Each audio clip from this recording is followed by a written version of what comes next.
Alright, let's just get this out of the way first. Seeing Ted 2 was probably the most I've laughed in a movie theater all this year. I thought it was it's the funniest movie of this year so far for me.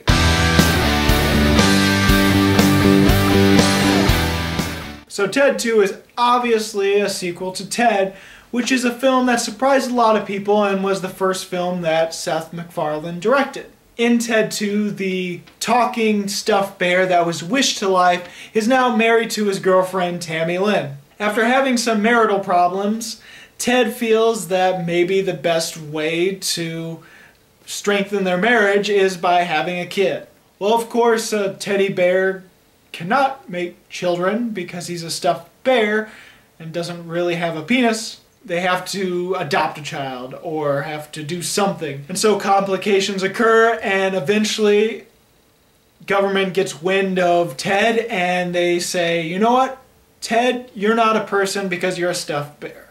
So now Ted has to sue the government so that he can legalize himself as being a person. And as far as the plot goes, that's pretty much it. You get a lot of crazy antics with him and Mark Wahlberg, and a lot of different things happen, and Mark Wahlberg is no longer with Mila Kunis, and now he gets involved with the lawyer that Ted has to have defend him, played by Amanda Seyfried. Now if you go into Ted 2 expecting it to be a little bit more like the first movie, then I think you'll be pleasantly entertained. A lot of similar humor is in Ted 2, and a lot of humor that you would expect from Family Guy is also in Ted 2.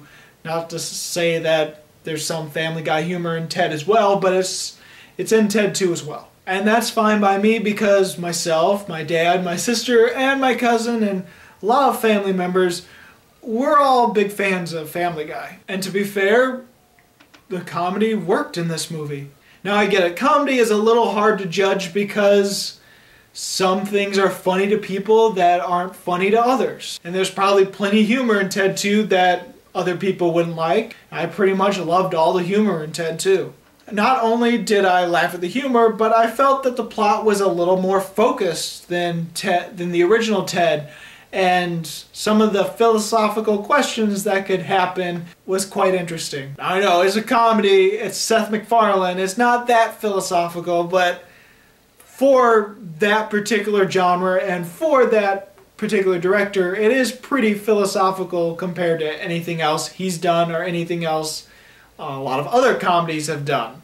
So I found that commendable. Of course, the creepy guy played by Giovanni Ribisi was back in this movie, and for me that worked as well. There's this particular cameo that happens when Ted is a cashier for the supermarket.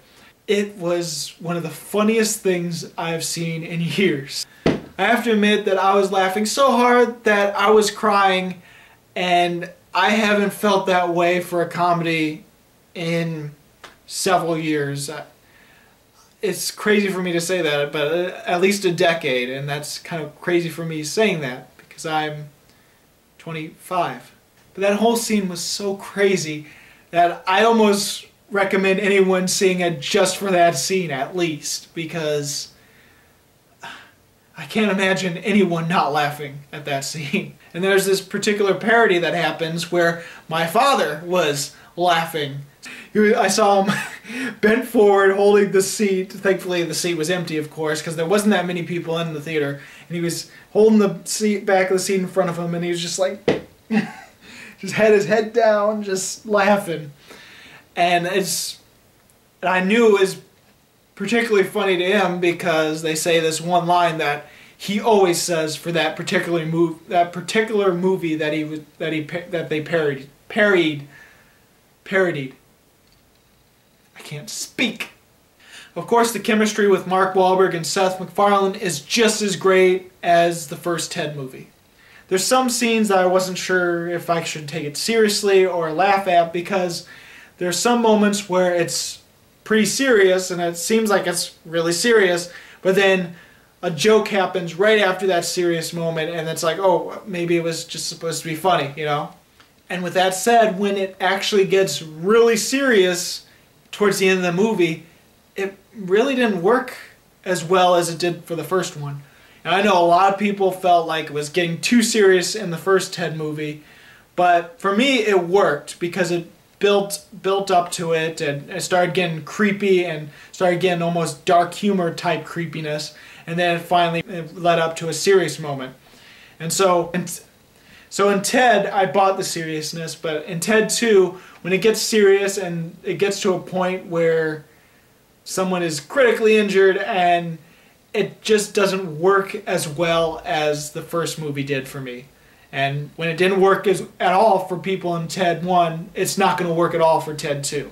And because there was a lot of serious moments that ended with a joke at the end of it, I was watching the serious moment and just waiting, okay, when's the joke going to happen? When's the joke going to happen? And I felt disconnected with the serious part of the movie. And of course, a joke does happen at the end, and it feels like they ripped off of Dumb and Dumber 2.